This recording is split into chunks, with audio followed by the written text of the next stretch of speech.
দল ভালো লাগছে, হানাফি আকীদা আপনার পছন্দ হচ্ছে, আপনি মানেন। আপনার হিসাব কবরে আপনি দিবেন, আমার কি যায় আছে রে ভাই? আমার হানাফি আকীদা ভালো লাগছে, আমার হানাফি ভালো লাগছে, আমি মানছি, আপনি বাধা দেওয়াকে আপনার কোন বাবার বাধা আপনি বাধা দিচ্ছেন? আর একজন যাচ্ছে অন্য পথে, আপনি বাধা দিচ্ছেন কেন?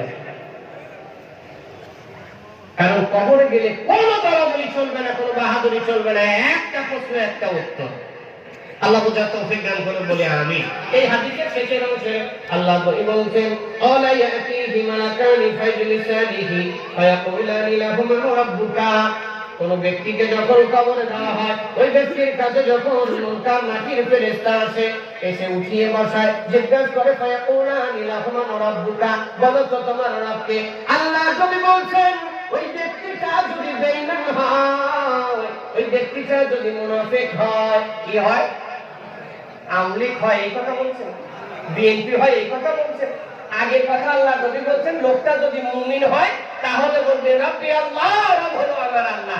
এরপরে হাদিসের শেষের অংশে আল্লাহ নবী বলছে, যখনই ফেরেশতা বলবে ইয়াকুলানি লাহুমা রাব্বুকা, বলো তো তোমার রবকে। আল্লাহ নবী বলছেন, আমার সাহাবীরা শোনো, এই ব্যক্তিটা যদি বেঈমান হয়, এই লোকটা যদি মুনাফিক হয়, ফেরেশতার প্রশ্নের উত্তরে বলবেন হা হা হা লাদ্রি, আমি কিছু জানি না, আমি কিছু বলতে পারবো না, আমার বলার কোনো ভাষা নাই। এরপরে ফেরেশতা জিজ্ঞাসা করবে আমান দীনুকা, বলো তো তোমার দিনকে। এই ফেরের লোকটা তখন বলবে বেঈমান, তখন বলবে মুনাফিক, তখন বলবে হা হা লাদ্রি, আমি কিছু বলতে পারবো না।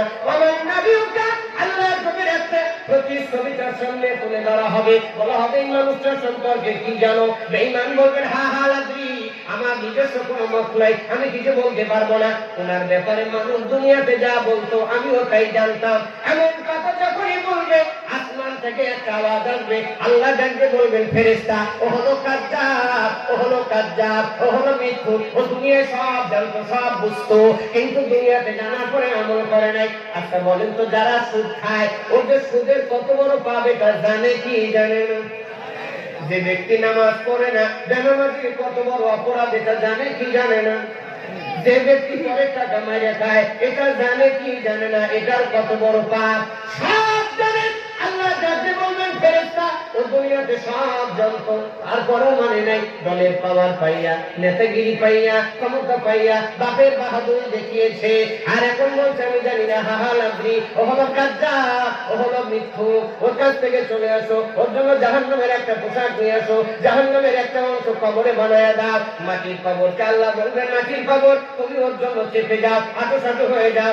ও সোনার মালিকেরা, বেঈমান মুনাফিকের জন্য মাটির কবর কেমন হবে রে? আল্লাহ যখনই বলবে ডান পাশের মাটি বাম পাশে যাবে, বাম পাশের মাটি ডান পাশে যাবে, সামনের মাটি পিছনে যাবে, পিছনের মাটি সামনে চলে যাবে, চতুর্দিকের মাটি এমন ভাবে চাপ দেবে, বেঈমানকে মাটির কবর এমন ভাবে চাপ দিবে, চাপ দিয়ে একেবারে মাটির সাথে মিশিয়ে ফেলবে, মাটি বানায় ফেলবে, বালু বানায় ফেলবে, যেমন মাটি তেমন তাগুত হয়ে যাবে।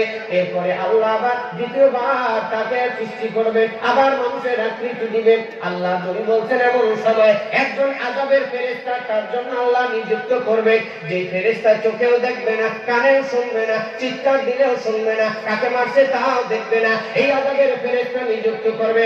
আর মুসলমানেরা, এই আযাবের ফেরেশতার হাতে একটা বিশাল বড় লোহার হাতুড়ি থাকবে রে। ও সোনার মানিকেরা, ও আমার কলিজার টুকরা মা বোনেরা, তুমি ইসলাম জলসা নিয়ে পাগল আছো, জি বাংলা নিয়ে পাগল আছো, দুনিয়ার রং তামাশা নিয়ে পাগল আছো রে, দুনিয়ার মোহে পড়ে দড়ি চিকার পিছনে পড়ে তুমি আছো। ওই মাটির কবরকে নিয়ে তুমি একটু ভাবো না, মাটির কবর নিয়ে তুমি একটু চিন্তা করো না। আল্লাহ বলছেন, ওই হাতুড়ি দিয়ে যদি মানুষের মাথার পরে একবার বাড়ি মারা হয়, একবারে মাটির সাথে মিশে যাবে, আবার তাকে জিন্দা করা হবে, আবার তার মাথার উপরে মারা হবে। আল্লাহ তুমি বলছেন, এই হাতুড়ির বাড়ি যদি একবার শুরু হয়, কিয়ামত পর্যন্ত চলতে থাকবে, এই হাতুড়ের বাড়ির ওজন এত বেশি হবে। ও সোনার মানিকেরা, আল্লাহ বলছেন, এই হাতুড় দিয়ে যদি দুনিয়ার বিশাল বড় কোনো পাহাড়ের উপরে মারা হতো, ওই বিশাল বড় পাহাড় ওই হাতুড়ের বাড়ির আঘাতে একেবারে ধূলিকণা হয়ে যেত। জোরে জোরে ইন্না লিল্লাহ। এত বড় ওজন, এত বড় হাতুড়ে দিয়ে মানুষের মাথার উপরে মারা হবে, বেঈমান হয়ে যে কবরে যাবে, মুনাফিক হয়ে যে কবরে যাবে, তার মানে বোঝা যায় কবরে জান্নাতের বিছানা পেতে হলে, জান্নাতের পোশাক পেতে হলে দুনিয়া থেকে